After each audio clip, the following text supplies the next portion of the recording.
Esta mañana vamos a darle continuidad a lo que mencionó el pastor Eddie Bonilla. El pastor presentó la base bíblica. ¿Por qué nosotros creemos en el Espíritu Santo?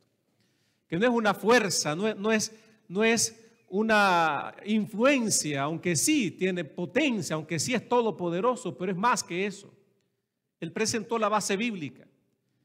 Y a mí me corresponde mencionar lo que en la Biblia habla acerca de la unción plena del Espíritu Santo. ¿Cuánto damos gloria a Dios por eso? Unción plena. Dios, dice la Biblia, no da su Espíritu por medida. Dios lo da abundantemente y sin reproche, alabado sea el nombre del Señor. Tenemos entonces en la Biblia tenemos dos clases de obreros, tenemos dos tipos de personas, tenemos dos clases de individuos, así como hay dos tipos de iglesias. Y una aparentemente verdadera lleva la Biblia. De igual manera, hay dos clases de obreros. Está el tipo de obrero como Apolos, que la Biblia dice que era un hombre elocuente. Apolos era un judío de Alejandría. Alejandría se caracterizaba por ser muy filosófica, muy destacada en las letras. De Alejandría surgió un gran filósofo conocido como Filón de Alejandría, destacado.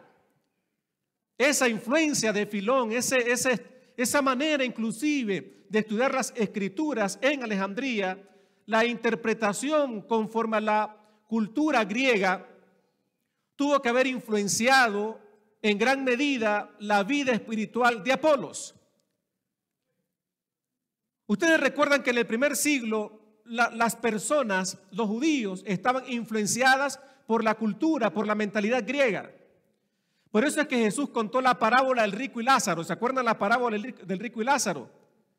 Jesús contó esa parábola del rico y Lázaro porque era algo que la gente dominaba.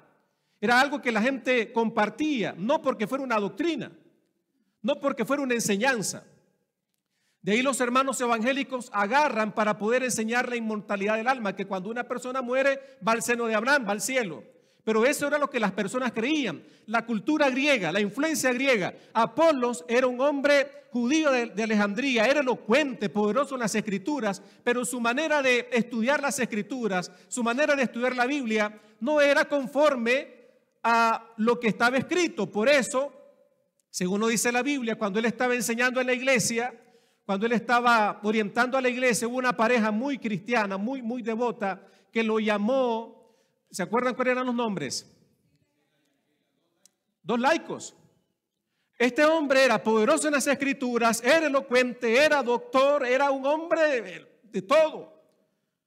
Pero su metodología de estudiar no era la indicada. Y porque no era la indicada, si usted estudia mal, si usted interpreta mal, va a enseñar mal. Por eso es necesario que como ancianos, como líderes del pueblo de Dios, sepamos estudiar la palabra del Señor. ¿Cuántos están de acuerdo conmigo? Porque si usted aprende bien, si usted estudia bien, va a enseñar bien. Apolos estudiaba todo, pero tenía problemas. Esta pareja de hermanos de la iglesia lo llamaron aparte. Aquí encontramos un principio. Cuando usted trate de corregir, corrija aparte. Lo llamaron aparte y le dijeron cómo eran las cosas realmente. Y si usted lee la Biblia, no vamos a tener mucho tiempo ahorita, pero si usted lee la Biblia, Apolos como que se desanimó, se fue. Y por esa poca profundidad en la Biblia, él no podía ir más allá de lo que estaba. Miren cómo dice, aunque presentaba con convicción lo que hacía, dice que sus presentaciones eran teóricas, era ferviente y todo lo demás, pero nadie puede llevar a un nivel más alto o superior del que se encuentra.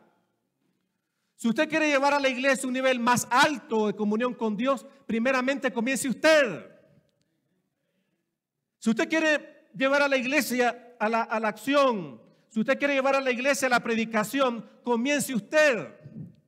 Porque muchas veces la iglesia no se mueve. ¿Por qué muchas veces la iglesia no sale? ¿Por qué muchas veces la iglesia se limita a las cuatro paredes? Porque nuestro liderazgo también se limita ¿a qué? A las cuatro paredes. El ancianato es un ministerio. ¿Cuántos están de acuerdo conmigo? Es un ministerio. Y si el ancianato, ser anciano es un ministerio, el anciano también es un ministro, de acuerdo a la palabra del Señor. Si nosotros nos limitamos a estar solamente en la iglesia, tu ministerio solamente en la iglesia, los hermanos también solamente van a ir a la iglesia. Pero si tu ministerio se extiende más allá de las cuatro paredes de la iglesia, más allá del sábado por la mañana, más allá del límite, de igual manera la iglesia se va a mover. ¿Por qué Apolos no llevó? ¿Cuántas personas estableció Apolos en Éfeso? ¿Se acuerdan, verdad? 12. Un hombre elocuente de Alejandría, presentaba con convicción la palabra, poseía el don de la oratoria, era un pico de oro. Uno de los padres de la iglesia hablaba tan bonito y tan bien que le pusieron el pico de oro. Cuando digo padre de la iglesia me refiero a la época patrística. Después que los apóstoles murieron en el año 100, a partir del año 100, cerca de 300, 400 años, se conoce esa época como la época patrística de los padres de la iglesia. La época cuando, por ejemplo, estuvo Agustín de Hipona y todo lo demás. Época de los padres de la iglesia. Una época donde hubo mucha tensión en cuanto a la teología, en cuanto a la doctrina, porque ya los apóstoles habían muerto. Juan, el último en morir. Ese hombre era tan elocuente que se llamó Juan Crisóstomo. Juan Crisóstomo hablaba tan bien que le pusieron el pico de oro por su elocuencia. Pues Apolos tenía esa habilidad de orar, de hablar bien. Era directo, era ferviente, pero era teórico. Aquí encontramos un hombre que tenía una gran limitación. Y como no podía llevar más allá a la iglesia de lo que él experimentaba, de lo que él hacía, pues la iglesia no creció mucho. Pues alguien puede decir, pues por lo menos no se cerró la iglesia. Pero no es el plan de Dios ese. El plan de Dios no es tanto que la iglesia no se cierre. El plan de Dios no es tanto que la iglesia no se caiga. El plan de Dios es que su reino crezca. ¿Cuántos están de acuerdo conmigo, hermanos? Crezca, se expanda. Ahora, el otro tipo de obrero contemporáneo con Apolos es el apóstol Pablo. El apóstol Pablo no describe la Biblia no me habla, aunque yo digo que sí, o sea, la Biblia sí presenta que Pablo era un hombre elocuente, era un hombre profundo en la palabra, no hay duda de eso. Pero no destaca la Biblia la elocuencia de Pablo como la destaca la de Apolos. Usted mira, de Apolos habla un hombre elocuente, poderoso, de Pablo dice otras cosas. Pero lo que presenta del apóstol Pablo en la Escritura es que él tenía una visión espiritual aguda. Apolos estaba en la iglesia de Éfeso. Ese fue su ministerio, Éfeso. Solamente 12 discípulos conquistó. Y esos discípulos no podían ir más allá que el líder, no podían ir más allá que Apolos. Cuando Apolos se va, llega el apóstol Pablo a esa iglesia, que era una iglesia, a veces nosotros buscamos los lugares más alejados, tal vez a las periferias. ¿Se han fijado que nuestras iglesias no están céntricas? ¿Se han fijado que nuestras iglesias siempre por lo general están en las periferias? Es muy raro ver una iglesia en el centro, muy raro ver una iglesia accesible. Mayormente en el lugar, en el último terreno, allá en lo último, no. En algunos distritos no es así. La iglesia tiene muy buena ubicación. La iglesia geográficamente es accesible. En el caso de los discípulos de Éfeso, el apóstol Pablo, en cuanto llegó, él sabía que algo andaba mal. En cuanto llegó, él sabía que necesitaba arreglar una situación. Vio en esa pequeña iglesia que había pobreza en la experiencia práctica. ¿Por qué no había experiencia práctica? Porque Apolos era ¿qué cosa? Teórico. Y como Apolos era teórico, de igual manera el cristianismo de esa iglesia ¿cómo era? Teórico. No había nada experimental, por un lado. Por otro lado, había también ausencia de actividad espontánea. En otras palabras, ellos no eran miembros activos, no eran personas que estaban ahí fervientes. Eran personas que su religiosidad era monótona, no había nada de dinamismo. ¿Saben que Dios es dinámico? ¿Cuántos dicen amén, hermanos? Dios es dinámico, Dios no es estático, no es que Dios esté sentado en el cielo allá y viendo a sus hijos en la tierra y no haga nada, se cruce los brazos. No, Dios es dinámico. Es más, la Biblia dice, hablando de Ezequiel capítulo 1, la Biblia dice que en la visión que tuvo Ezequiel en el capítulo 1, Dios se reveló como alguien sentado en un ¿qué? En un carro, ¿se acuerdan, verdad? Sentado en un carro y esas ruedas venían girando, venían girando, venían girando. ¿Qué es lo que traían esas ruedas? El trono. Si usted lee Ezequiel 1, usted va a ver que el trono de Dios viene a la tierra. ¿A dónde? Al templo. Y usted mira todo Ezequiel capítulo del 1 al 11, usted va a encontrar cómo Dios hace un proceso de investigación en su pueblo. Dice el profeta, viene la visión, ¿verdad? En el capítulo 1 viene el carro y da una visión de lo que está en su alrededor, pero el carro entra por el santuario, pasa por el atrio, se posa en el lugar santísimo. Y en el lugar santísimo, recuerden que Ezequiel, su ministerio está ¿dónde? En Babilonia. En el lugar santísimo, él invita a Ezequiel a contemplar lo que está ocurriendo en su pueblo, lo que está ocurriendo en el templo. ¿Y qué había en el templo? Había adoración a diversos tipos de cosas, al sol, adoraban a Tamuz. Es más, había también adoración a animales, diversas cosas en el templo, en el santuario. Y como el pueblo no quiso acudir, como el pueblo no quiso hacer nada, no quiso cambiar, entonces viene Dios, capítulo 10 de Ezequiel, usted lo puede leer, viene Dios y comienza a retirarse del templo, comienza a salir del templo y se coloca en el monte de los olivos. Y allí en el monte de los olivos se posa un momentito, y cuando se posa un momentito ya determina que ya no hay más tiempo para esa, en este caso para el pueblo, para el santuario. Y eso ocurrió en el año 586, después que Nabucodonosor sitió por año y medio la ciudad de Jerusalén. No había más. El templo fue destruido. Dios hace una investigación y usted mira que se va. Pero al final del libro vuelve otra vez Dios y da la visión del nuevo templo. ¿Cuánto dan gloria a Dios por eso? Dios es dinámico, Él está pendiente en su pueblo. Cuando usted piense que Dios no está presente, Dios está presente. ¿A través de quién? Del Espíritu Santo. Yo me voy, pero vendrá otro igual a mí, otro consolador. Yo me voy, pero vendrá otro abogado. Yo me voy, pero no los dejaré huérfanos. Dios es dinámico. Esa iglesia no era dinámica, esa iglesia también carecía de un testimonio poderoso. El testimonio no tenía poder. El testimonio no tenía facultad de conmover las vidas. ¿Qué se puede esperar de una iglesia que no testifica? ¿Qué se puede esperar de una iglesia que no tiene actividad? ¿Qué se puede esperar de una iglesia que no tiene experiencia cristiana práctica? ¿Qué se puede esperar? Nada. Yo te pregunto, príncipe del pueblo de Dios, ¿cómo está tu iglesia? ¿Cómo está tu pueblo? Cuando digo tu iglesia, tu pueblo, me refiero a que eres el encargado, eres el responsable. ¿Será que en tu iglesia estás desarrollando un ministerio como Apolos teórico? ¿O será que en tu iglesia estás desarrollando un ministerio espiritual donde te das cuenta de la necesidad espiritual de la iglesia? Dice que si hay algo que faltaba en esa iglesia era ese dinamismo.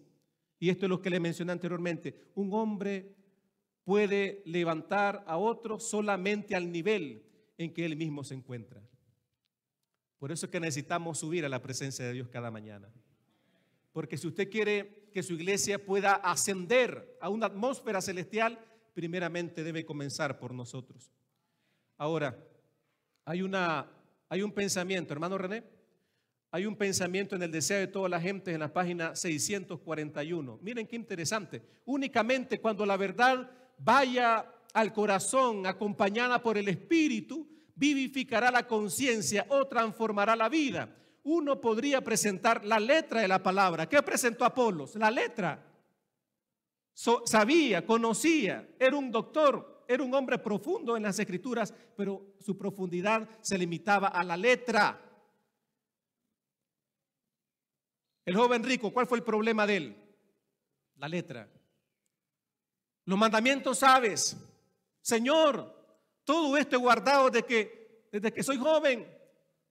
La letra, pero no era práctico. Ojalá que esta mañana el Señor pueda impresionar nuestras vidas y podamos nosotros dejar la letra, podamos nosotros dejar la apariencia y podamos ser vivificados de forma experimental por el poder del Espíritu Santo. Dice, uno podría presentar la letra de la palabra de Dios, estar familiarizado con todos los mandamientos y promesas, pero a menos que el Espíritu Santo grabe la verdad, ningún alma caerá sobre la roca. Y noten que dice al final, la siembra de la semilla del evangelio no tendrá éxito, a menos que esa semilla sea ¿qué? Vivificada por el rocío del cielo. Hace algún tiempo vivíamos en una casa, estamos atendiendo un distrito, y en ese lugar pues habían varias casas desocupadas. Y en esa casa desocupada vivió por cierto tiempo una familia, 2 o 3 meses, pero después se fue. Ellos tenían un jardín, vivían al frente donde nosotros vivíamos. Ellos tenían un jardín. Y cuando ellos se van, entonces, pues nadie riega el jardín. Y era en pleno verano, nadie riega el jardín. Pasa el tiempo, ya vemos que el jardín comienza a secarse, nadie vive en la casa, nadie riega el jardín, entonces yo lo que hacía desde el otro lado de la calle, porque la casa estaba al frente, la casa está ubicada al frente, regaba, ¿verdad? Yo regaba con la manguera y regaba para que las plantas no murieran. Pero parece que reaccioné demasiado tarde.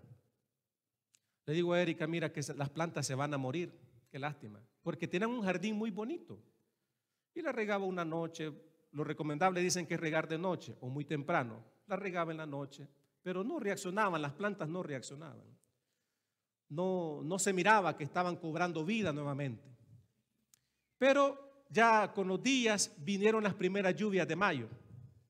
Y para mí ya eso se había secado. Ya las hojas marchitas, ya no había flores, ya para mí todo eso se había secado. La grama estaba completamente seca.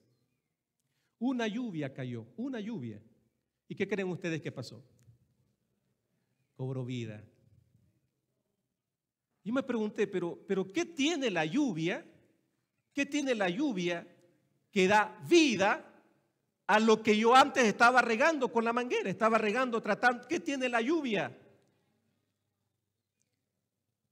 Usted puede ocupar cualquier método para poder hacer que la iglesia sea vivificada. Usted puede buscar cualquier idea que piense de repente, vamos a hacer esto, aquello, lo otro. Usted puede hacer lo que quiera. Pero lo único que puede vivificar la iglesia se llama el Espíritu de Dios, el rocío del cielo. Eso es lo único. No hay otro método, no hay otra alternativa. Él es el único que puede hacer que la iglesia sea vivificada. Noten que dice Hechos capítulo 19. Recibisteis el Espíritu Santo cuando creísteis. Ellos dijeron, ¿qué dijeron ellos? Ni siquiera habíamos oído que hubiera Espíritu Santo. Eso es lo que dice la versión 95, Reina Valera 95. Ni siquiera hemos oído que hubiera Espíritu Santo. ¿Saben cuánto tiempo había pasado desde el Pentecostés? 20 años. Después de 20 años, estos discípulos no sabían que el Espíritu Santo fue derramado en un lugar llamado Aposento Alto, en una fiesta llamada Pentecostés. No supieron, no sabían que el Espíritu Santo había conmovido todo Jerusalén en la experiencia de los apóstoles. No sabían. Eso fue en Éfeso. 20 años. 20 años habían pasado que el Espíritu Santo fue derramado, pero no sabían. Si el Espíritu Santo fue derramado en toda su plenitud, ese día fue para que la iglesia creciera, para que la iglesia recibiera el poder. Recibiréis poder, que dice Hechos 1:8, ¿se acuerdan, verdad? Recibiréis poder ¿cuándo? Cuando haya venido ¿quién? Sobre vosotros el Espíritu Santo, y me seréis ¿qué cosa? Testigos, recibiréis el poder. Pero ellos carecían de poder porque no sabían que el Espíritu Santo estuviera. 20 años. ¿Cuánto tiempo pasó Jacob lejos de su casa? 20 años. 20 años Jacob huyó de Esaú porque había robado la primogenitura, había mentido a su padre, robando también la bendición. Por eso fue llamado Jacob. Y él, huyendo a Mesopotamia, pensó que las cosas habían cambiado. 20 años. En esos 20 años Dios lo bendijo en gran manera y llegó el momento de regresar. Solo que al regresar a la casa de su padre, cuando el ángel lo encontró allí junto al río Yabok, le preguntó: ¿cuál es tu nombre? ¿Y qué le dijo Jacob? ¿Qué le dijo? Jacob. 20 años y seguía siendo Jacob. 20 años habían pasado y seguía teniendo esa misma identidad. Pero hubo algo que Jacob hizo. Eso que Jacob hizo esa noche: no te dejaré si no me bendices, no te voy a dejar. Eso que Jacob hizo le valió para que el Señor le dijera: ya tu nombre no va a ser Jacob, tu nombre va a ser ¿cómo? Israel, porque has luchado con...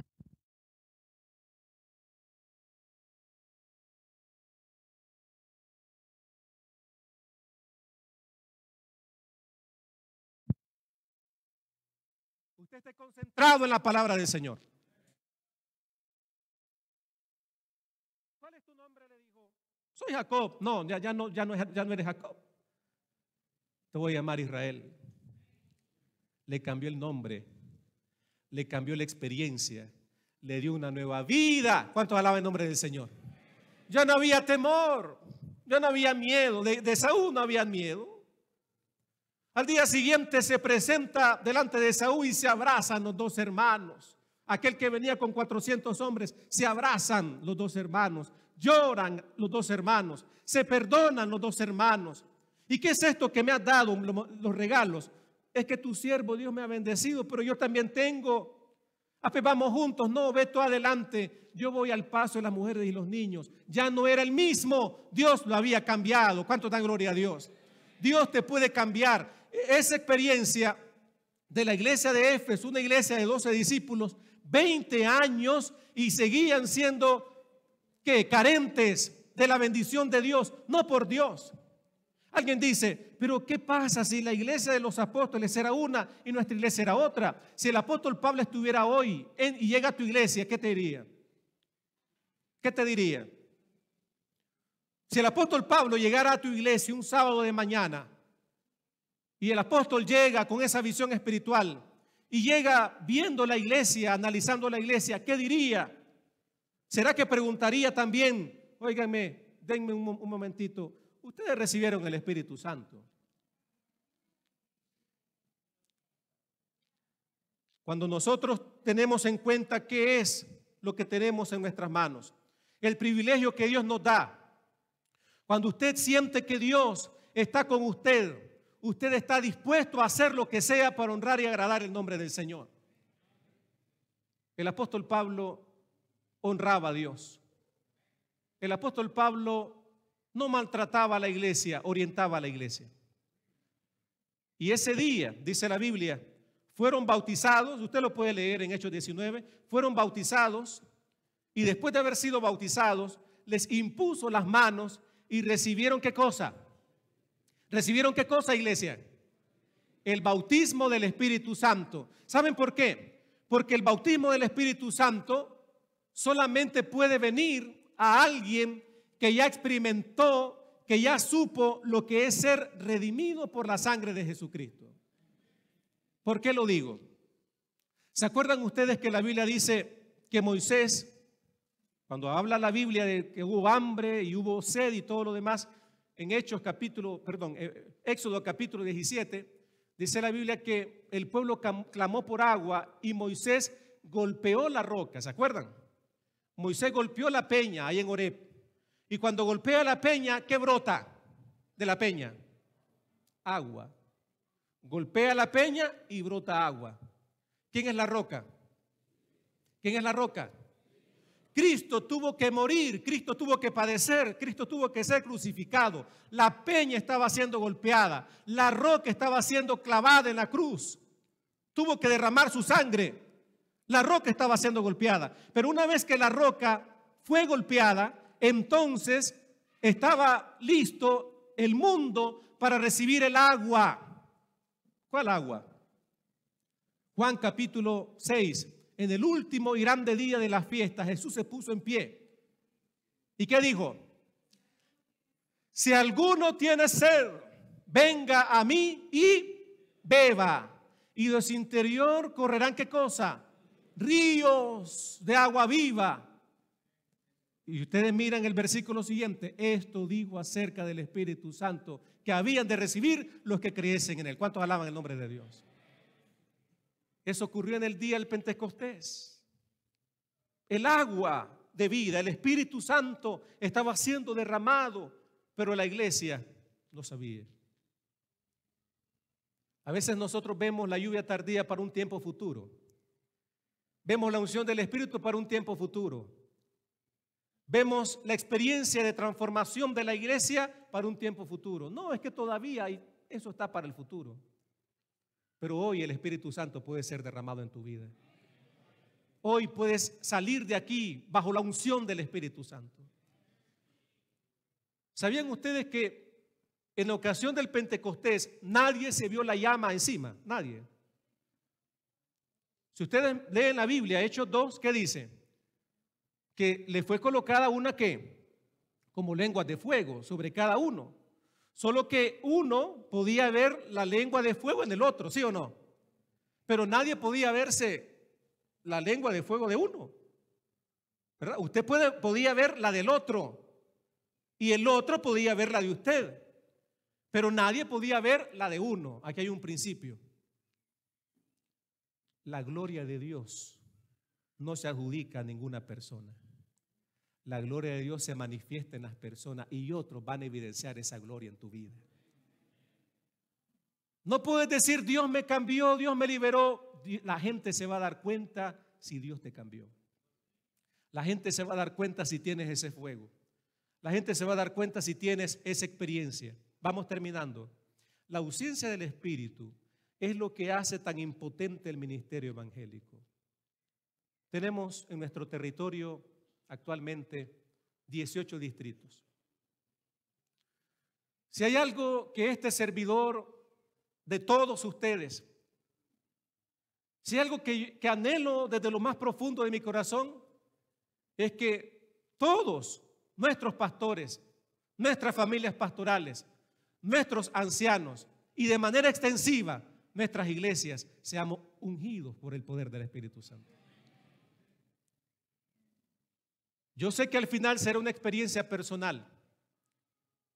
Yo sé que al final cada quien tomará una decisión, porque el Espíritu Santo va a ungir tu vida en la medida que tú vayas vaciándote del yo, en la medida que tú vayas renunciando a lo que quieres, en la medida que tú vayas creciendo en la fe a través del estudio de la palabra, a través de la oración. En esa medida entonces el Espíritu Santo va a ir llenando tu vida. Nadie puede decir, no, aquí todos somos llenos porque de una vez el Espíritu. No, todos tendremos una experiencia personal, espiritual personal. La hermana White dice que puede que un miembro en la misma iglesia esté recibiendo la unción del Espíritu Santo y el otro ni siquiera se esté dando cuenta. Porque el día del Pentecostés habían muchas personas, pero solamente los que estaban en el aposento alto, solamente los que estaban perseverando en oración, solamente los que estaban confesando sus pecados, solamente aquellos que estaban perdonándose mutuamente, solamente aquellos que estaban pidiendo poder o valor para hablar la verdad a las demás personas. Solamente sobre ellos vino el poder del Espíritu Santo. ¿Qué hace tan impotente un ministerio evangélico? La ausencia del Espíritu. Puede poseerse saber, puede poseerse talento, puede poseerse elocuencia, puede poseerse todo don natural o adquirido, pero sin la presencia del Espíritu de Dios, ningún corazón se conmoverá, ningún pecador será ganado para Cristo, como Apolos. Muchos podemos estar hablando bonito, pero no hay resultados. Tenemos en el territorio más de 3 millones de personas. Sí, yo me alegro, Pastor Marín, Pastor Bonilla y hermanos, yo me alegro porque a la fecha llevamos más de 1,800 personas bautizadas. ¿Cuántos dan gloria a Dios por eso? Eso es bonito, pero hay más de 3 millones. Cada pastor tiene conocimiento de cuántos habitantes hay. Usted se imagina 3 millones de personas en todo el territorio, en el occidente, en el norte, centro, en el norte, en el Caribe. 3 millones de personas y más.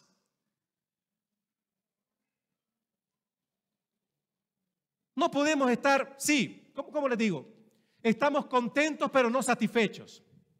Estamos contentos pero no ¿qué?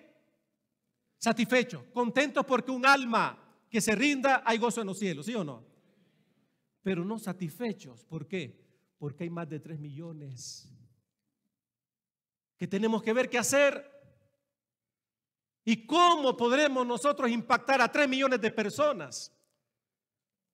¿Cómo podremos impactar a 3 millones de personas si en el territorio de la Misión Noroccidental con costo estamos llegando a los 10,000 miembros activos?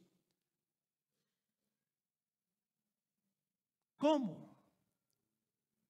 Y de esos 10,000 miembros activos, el año pasado, y yo con mucha responsabilidad tengo que decirlo, el año pasado promovimos 2,000 discípulos aquí, 2,000 discípulos allá, 2,000 discípulos aquí por otro lado, promovimos 2,000, pero en realidad con nuestros compañeros pastores vimos que no tenemos 2,000. ¿Y cuántos tenemos? Apenas 1,000. Pues no importa. Si Gedeón pudo ganar la victoria con 300, Dios puede hacer grandes cosas con 1,000 personas. No es tanto cantidad de personas. Queremos la calidad de un hombre, una mujer comprometido y lleno del Espíritu Santo. Tenemos 1,000. Termina la cita. Por otro lado, si sus discípulos más pobres e ignorantes están vinculados con Cristo y tienen los dones del Espíritu, tendrán un poder que se harán, ¿qué dice? Sentir. Se harán sentir sobre los corazones. Aunque sean pobres, aunque sean ignorantes, se harán sentir. Dios hará de ellos conductos para la influencia más sublime del universo. No importa. No importa que usted no tenga dinero. No importa si su zapato tiene un hoyo ahí en la suela. No importa que usted no tenga vehículo. No importa que usted pase limitaciones. No importa que usted no haya estudiado así en una universidad. No importa eso. Lo que verdaderamente importa es que si nosotros estamos dispuestos a ser ungidos por el poder del Espíritu Santo. Quiero ir terminando. No sé si, bueno, esa es la última cita, creo. Yo a la verdad. ¿Quién está hablando aquí? Juan. ¿Quién era Juan? El Bautista. ¿Quién era Juan? Le preguntaron, ¿quién eres? ¿Qué dijo él? Solo soy una voz que clama, que clama. ¿Sabían ustedes que si Juan se le hubieran subido los humos, como decimos nosotros, se le hubiera elevado el nivel, porque le dijeron, ¿eres tú el Cristo? ¿Qué es lo que hizo? ¿Qué es lo que hacía falta para que lo declararan el Cristo a Juan? Que él dijera, yo soy el Cristo. Porque la gente lo miraba con una autoridad, con un poder. Que la gente le decía, dinos, tú eres el Cristo. No era una pregunta, es que ellos, el pueblo estaba deseoso que él fuera el Cristo. Porque se atrevía a desafiar inclusive al gobernador en el sentido de que el gobernador le decía, no es lícito que tengas esa mujer por esposa. Dinos, tú eres el Cristo. No soy el Cristo. ¿Eres Elías? No, aunque sí lo era. ¿Quién eres? Soy solamente una voz. Yo a la verdad bautizo con agua para arrepentimiento, pero el que viene tras mí, cuyo calzado no soy digno de llevar, qué humildad, qué humildad. su calzado yo no soy digno ni siquiera de llevar, es más poderoso que yo. Él, ¿quién es Él? Os bautizará en Espíritu Santo. ¿Y qué dice la Biblia? En fuego. Y es que el fuego es una característica de Dios. Él es el fuego consumidor. Fue el fuego que fue derramado en la ocasión cuando Abel ofreció el sacrificio. Dios derramó fuego allí. Fue el fuego que se presentó en la zarza allí en el desierto, y Moisés contempla la zarza que no se consume, y el fuego está ardiendo allí, el fuego de Dios, la presencia de Dios. Fue el fuego que se manifestó en el Sinaí, que el monte ardía, que el monte temblaba, habían rayos, truenos, todo una manifestación, fuego. Fue el fuego que fue derramado en ocasión cuando el templo fue dedicado. Salomón dedicando el templo, y Dios derrama el fuego sobre el sacrificio, dando su aprobación. Fue el fuego que Elías contempló después que oró, y el fuego de Dios consumió el sacrificio, consumió el agua, el fuego de Dios. Fue el fuego de Dios que se manifestó en aquella ocasión cuando Jesús entró en el templo. Él era el fuego divino. ¿Cuánto dan gloria a Dios? Entró en el templo, pero estando en el templo miró un desorden completo. Mesas, palomas, monedas, cambistas. Había todo menos lo que él esperaba encontrar. Agarró un azote, lo dobló, lo levantó y dice: mi casa será llamada casa de oración. Si usted quiere ser un instrumento de Dios, debe también poner las cosas en orden. Primeramente ponga su vida en orden. Primeramente ponga su familia en orden. No puede haber un anciano cuya familia esté en desorden. No puede. No puede haber un anciano cuya esposa no lo apoye. Eso es imposible. Bueno, si usted es anciano y usted entró a la iglesia y su esposa nunca entró, pues eso es otra cosa. Pero si usted es anciano, su esposa es miembro de la iglesia, sus hijos son miembros de la iglesia, pero sus hijos están fuera de la iglesia, su esposa también, usted no puede ser anciano. ¿Qué dice la palabra? Los ancianos deben hacer ¿qué cosa? Gobernar ¿qué cosa? Bien su casa. ¿Por qué? Porque si no sabe gobernar ¿qué cosa? Su propia casa, ¿cómo dice la Biblia? Podrá gobernar la casa de Dios. Ponga su vida en orden, su familia en orden. El fuego divino puso las cosas en orden. Sacó lo que tenía que sacar. Y una vez que sacó lo que tenía que sacar, ¿qué dice la Biblia? Llegaron los enfermos y Jesús hizo milagros, porque para eso es la palabra, para eso es la iglesia, para hacer milagros en la vida de las personas. Hermanos, tengo que terminar. ¿Cuántos creen que Dios está en este lugar? Para que usted como anciano, como anciana, porque también tenemos ancianas presentes, pueda guiar esa iglesia y pueda ser como Pablo.